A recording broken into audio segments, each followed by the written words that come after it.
ସମସ୍ତଙ୍କୁ ଶୁଭ ସକାଳ। ଚାଲନ୍ତୁ ନଜର ପକାଇ ନେବା ଆଜିର ମୁଖ୍ୟ ଖବରଗୁଡ଼ିକ ଉପରେ।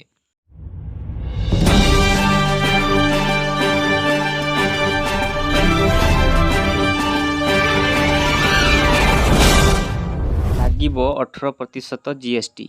ଏଣିକି 2000 ଟଙ୍କା ଦେଣନେଣରେ ଲାଗିବ ଜିଏସ୍ଟି। 18% ଜିଏସ୍ଟି ଲାଗୁ କରିବା ପାଇଁ ଆଲୋଚନା ଚାଲିଛି। ଦ୍ରବ୍ୟ ଓ ସେବା କର ପରିଷଦ 2000 ଟଙ୍କା ପର୍ଯ୍ୟନ୍ତ ଛୋଟ ଡିଜିଟାଲ କାରବାର ପାଇଁ ପେମେଣ୍ଟ ଏଗ୍ରିଗେଟର ବା ପେମେଣ୍ଟ ସଂଗ୍ରହକାରୀଙ୍କ ଉପରେ 18% ଜିଏସ୍ଟି ଲାଗୁ କରିବାକୁ ବିଚାର ବିମର୍ଶ କରୁଛନ୍ତି।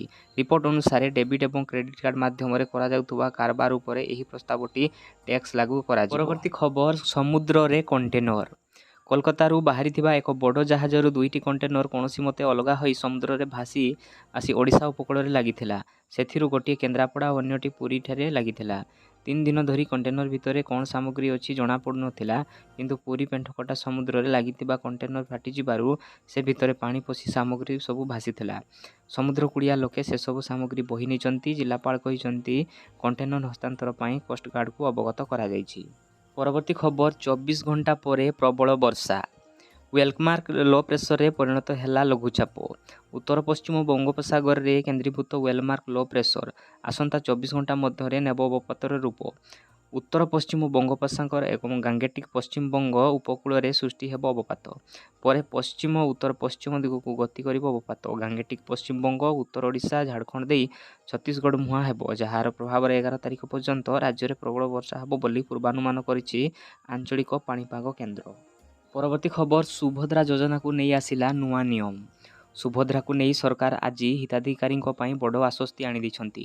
ଭୁବନେଶ୍ୱରରେ ଆଜି ସୁଭଦ୍ରା ରଥ ସଚେତନତା ଉଦ୍ଘାଟନ କରିଛନ୍ତି ମୁଖ୍ୟମନ୍ତ୍ରୀ।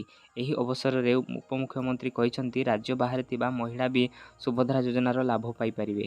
ସୁଭଦ୍ରା ଯୋଜନାର ପଞ୍ଜୀକରଣ ନେଇ ବ୍ୟସ୍ତ ନ ହେବାକୁ ପରାମର୍ଶ ଦେଇଛନ୍ତି ଉପମୁଖ୍ୟମନ୍ତ୍ରୀ। ପଞ୍ଜୀକରଣ ପାଇଁ ଶେଷ ତାରିଖ ନାହିଁ। ସମସ୍ତ ହିତାଧିକାରୀ ପଞ୍ଜୀକରଣ ଶେଷ ନ ହେବା ଯାଏଁ ପଞ୍ଜୀକରଣର ବ୍ୟବସ୍ଥା ରହିଛି। ପରବର୍ତ୍ତୀ ଖବର, ଆଧାର ଅପଡେଟକୁ ନେଇ ଆସିଲା ବଡ଼ ଖବର। ଆଧାର କାର୍ଡର ନୂଆ ନିୟମ ଅନୁଯାୟୀ ପୂର୍ବରୁ ଆପଣ ଜନ୍ମ ତାରିଖକୁ ସହଜରେ ସଂଶୋଧନ କିମ୍ବା ପରିବର୍ତ୍ତନ କରିପାରୁଥିଲେ, କିନ୍ତୁ ବର୍ତ୍ତମାନ ପ୍ରକାଶିତ ନୂଆ ନିୟମ ଅନୁଯାୟୀ ଆପଣଙ୍କୁ ଜନ୍ମ ତାରିଖ ସଂଶୋଧନ କରିବାରେ ଅନେକ ଅସୁବିଧାର ସମ୍ମୁଖୀନ ହେବାକୁ ପଡ଼ିବ। ଏଥିପାଇଁ ଏହି ନିୟମ ଜାଣିବା ଅତ୍ୟନ୍ତ ଗୁରୁତ୍ୱପୂର୍ଣ୍ଣ।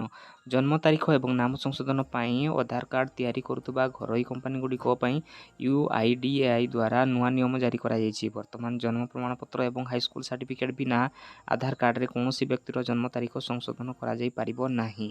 ପରବର୍ତ୍ତୀ ଖବର, ଜନଧନ ଆକାଉଣ୍ଟ ଥିଲେ ଆପଣଙ୍କୁ ମିଳିବ ଏହି ସୁବିଧା। ଜନଧନ ଆକାଉଣ୍ଟ ଖୋଲିଥିଲେ ଜମାରାଶି ଉପରେ ଆପଣଙ୍କୁ ଅନ୍ୟମାନଙ୍କ ଅପେକ୍ଷା ଅଧିକ ସୁଧ ପ୍ରଦାନ କରାଯାଉଛି।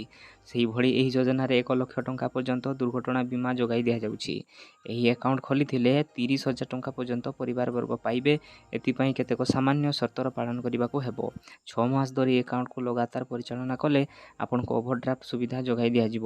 ଅଣସଂଗଠିତ କ୍ଷେତ୍ର ପାଇଁ ସରକାର ଅଟଳ ପେନ୍ସନ ଯୋଜନା ଲାଗୁ କରିଛନ୍ତି। Pension fund regulatory and development authority ଦ୍ୱାରା ଏହି ଯୋଜନା ପରିଚାଳିତ ହେଉଛି। ପରବର୍ତ୍ତୀ ଖବର, ଜିଲ୍ଲାରେ ଗଡ଼ିଲା ସୁଭଦ୍ରା ରଥ। ମହିଳାମାନେ ଝୋଟି ପକାଇ କଲେ ସ୍ୱାଗତ। ନବରଙ୍ଗପୁର ଜିଲ୍ଲାପାଳ କାର୍ଯ୍ୟାଳୟ ପରିସରରେ ଶନିବାର ସୁଭଦ୍ରା ଯୋଜନା ସଚେତନତା ରଥର ଶୁଭାରମ୍ଭ ହୋଇଯାଇଛି। ମୁଖ୍ୟ ଅତିଥି ଭାବେ ନବରଙ୍ଗପୁର ବିଧାୟକ ଗୌରୀଶଙ୍କର ମାଝୀ, ସମ୍ମାନିତ ଅତିଥି ଜିଲ୍ଲାପାଳ ଡାକ୍ତର ଶୁଭଙ୍କର ମହାପାତ୍ର ପ୍ରମୁଖ ଗେରୁଆ ପତାକା ଦେଖାଇ ଏହି ରଥର ଶୁଭାରମ୍ଭ କରିଛନ୍ତି। ମହିଳାମାନେ ଏହି ରଥକୁ ଉତ୍ସାହ ସହ ସ୍ୱାଗତ କରିବା ସହ ବିଭିନ୍ନ ପ୍ରକାର ଆକର୍ଷଣୀୟ ଝୋଟି ପକାଇଥିଲେ। ପରବର୍ତ୍ତୀ ଖବର, ପାକିସ୍ତାନରେ ମିଳିବ ପେଟ୍ରୋଲ ଓ ଡିଜେଲ ଶସ୍ତା। ପେଟ୍ରୋଲିୟମ ଏବଂ ପ୍ରାକୃତିକ ଗ୍ୟାସର ବିପୁଳ ଭଣ୍ଡାର ଦେଖିବାକୁ ମିଳିଛି। ମିଡ଼ିଆ ରିପୋର୍ଟ ଅନୁଯାୟୀ ଏହି ଭଣ୍ଡାର ଏତେ ବଡ଼ ଯେ ଏଥିରୁ ଉତ୍ପାଦିତ ଏହି ପଡ଼ୋଶୀ ଦେଶର ଭାଗ୍ୟ ବଦଳାଇ ଦେଇପାରିବ। ତୈଳ ଓ ଗ୍ୟାସ ଭଣ୍ଡାରର ଉପସ୍ଥିତି ନିଶ୍ଚିତ କରିବା ପାଇଁ ଏକ ବନ୍ଧୁ ରାଷ୍ଟ୍ରର ସହଯୋଗରେ 3 ବର୍ଷ ଧରି ଏହି ସର୍ଭେ କରାଯାଇଥିଲା ବୋଲି ଶୁକ୍ରବାର ଦିନ ଜଣେ ବରିଷ୍ଠ ସୁରକ୍ଷା ଅଧିକାରୀ କହିଛନ୍ତି। ପରବର୍ତ୍ତୀ ଖବର, ପୁଣି ଭିଜିଲାନ୍ସ ଜାଲରେ ଜଣେ ସରକାରୀ ବାବୁ। ଲାଞ୍ଚ ଟଙ୍କା ସବୁ ଏକାଠି କରି ଏକ ଗାଡ଼ିରେ ଭୁବନେଶ୍ୱର ଆସୁଥିଲେ, ହେଲେ ସେ ଜାଣିନଥିଲେ ବାଟରେ ଛକି ରହିଛି ଭିଜିଲାନ୍ସ। ହଠାତ୍ ସେ ବୁଝିବା ପୂର୍ବରୁ ଗାଡ଼ି ଚାରିପଟୁ ଚଢ଼ିଗଲେ ଭିଜିଲାନ୍ସ ଟିମ୍। ଗାଡ଼ି ତଲାସି ବେଳେ ମିଳିଲା 1,32,000 ନଗଦ ଟଙ୍କା। ସେ ହେଉଛନ୍ତି ନୂଆପଡ଼ା MVI ବିଜୟ କୁମାର ବେଉରିଆ। ଏକ ବିଶେଷ ସୂତ୍ରରୁ ଖବର ପାଇ ଭିଜିଲାନ୍ସ ତାଙ୍କୁ ଧରିବ ବୋଲି ଛକି ରହିଥିଲା। ସେ ଆଜି ନୂଆପଡ଼ାଠାରୁ ଭୁବନେଶ୍ୱର ଆସୁଥିବା ବେଳେ ଅପରାହ୍ନରେ ଖୋର୍ଦ୍ଧା ମେଡ଼ିକାଲ ଛକରେ ଭିଜିଲାନ୍ସ ତାଙ୍କୁ ଧରିଥିଲା। ଆଉ ଗାଡ଼ିରେ ମିଳିଥିବା ନଗଦ ଟଙ୍କା ସମ୍ପର୍କରେ କିଛି କହିପାରିନଥିଲେ। ସେଠାରେ ଭିଜିଲାନ୍ସ ତାଙ୍କୁ ଅଫିସ ଆଣି ପଚରାଉଚରା କରୁଥିଲେ ମଧ୍ୟ ସେ କିଛି କହିପାରିନଥିଲେ। ପରବର୍ତ୍ତୀ ଖବର ବିକ୍ରି ହେଉଛି ସରକାରୀ ଚାକିରି। ସରକାରୀ ଚାକିରି ନିଯୁକ୍ତିରେ ମହାଘୋଟାଲା ଅଭିଯୋଗ। ବାଦ ପଡ଼ୁଛନ୍ତି ମେଧାବୀ, ବିକ୍ରି ହେଉଛି କି ସରକାରୀ ଚାକିରି? Odisha subordinate staff selection commission O SSC ଦ୍ୱାରା ପ୍ରକାଶିତ କମ୍ବାଇନ୍ ଏକ୍ଜାମିନେସନ୍ ଗ୍ରୁପ୍ ସି ରେଜଲ୍ଟକୁ ନେଇ ଏମିତି ସାଂଘାତିକ ଅଭିଯୋଗ ଆଣିଛନ୍ତି କିଛି ପରୀକ୍ଷାର୍ଥୀ। ଫରେଷ୍ଟର, ଫରେଷ୍ଟ ଗାର୍ଡ ଓ ଲାଇଭଷ୍ଟକ୍ ଇନ୍ସପେକ୍ଟର ରେଜଲ୍ଟର ଗଡ଼ବଡ଼ି ସନ୍ଦେହ କରିଛନ୍ତି। କିଛି ପିଲାଙ୍କର ପିଇଓ ଏକ୍ଜାମ୍ ରେଜଲ୍ଟକୁ ଦେଖି ନିଯୁକ୍ତିରେ ଏଭଳି ଦୁର୍ନୀତିର ଗନ୍ଧ ବାରି ହେଉଛି ବୋଲି ସେମାନେ କହିଛନ୍ତି। ଗଜପତି ଜିଲ୍ଲାର ଜଣେ ପ୍ରାର୍ଥୀ ଗତ ବର୍ଷ ପିଇଓ ପରୀକ୍ଷାରେ 180ରୁ ରଖିଥିଲେ -7, କିନ୍ତୁ ଫରେଷ୍ଟ ଗାର୍ଡ ଲିଖିତ ପରୀକ୍ଷାରେ 150ରୁ ରଖିଛନ୍ତି 100 ମାର୍କ। ସେମିତି ଆଉ ଜଣେ ପ୍ରାର୍ଥୀ ପିଇଓ ପରୀକ୍ଷାରେ 9.5 ମାର୍କ ରଖିଥିଲେ।